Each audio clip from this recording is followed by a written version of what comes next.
শপথ সূর্যের ও তার উজ্জ্বল কিরণের।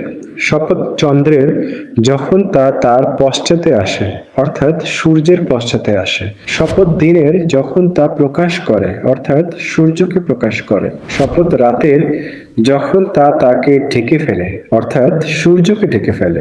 শপথ আকাশের এবং যিনি ওটা নির্মাণ করেছেন তার।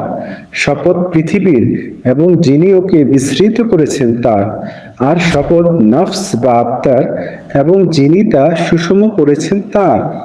অতঃপর তিনি তাকে তার অসৎকর্ম ও সৎকর্মের জ্ঞান দান করেছেন। নিঃসন্দেহে সেই সফলকাম হয়েছে যে তাকে, অর্থাৎ নিজ আত্মা বা নফসকে পরিশুদ্ধ বা পবিত্র করেছে, এবং সেই ব্যর্থ হয়েছে যে তাকে, অর্থাৎ নিজ আত্মা বা নফসকে কুলুষিত করেছে। সামুদ জাতি অবাধ্যতাবশত অস্বীকার করেছিল বা সত্যকে মিথ্যা বলে প্রত্যাখ্যান করেছিল। যখন তাদের সর্বাধিক হতভাগা ব্যক্তিটি তৎপর হয়ে উঠল, তখন আল্লাহর রাসূল সালেহ আলাইহিসসালাম তাদেরকে বলেছিলেন, আল্লাহর উষ্ট্রি ও তার পানি পান করা সম্পর্কে সতর্ক বা সাবধান হও। কিন্তু তারা তাকে মিথ্যাবাদী বলল, অতঃপর ওই উষ্ট্রিকে কেটে ফেলল।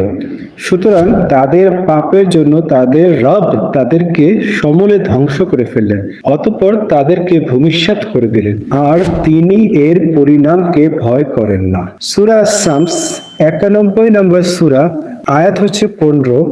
এটি একটি মাক্কি সূরা। ভিডিওটি ভালো লাগলে শেয়ার করে সবাইকে দেখার সুযোগ করে দিন। দাওয়াতি কাজে আমাদের সাথে অংশগ্রহণ করুন। জাযাকাল্লাহু খায়রান।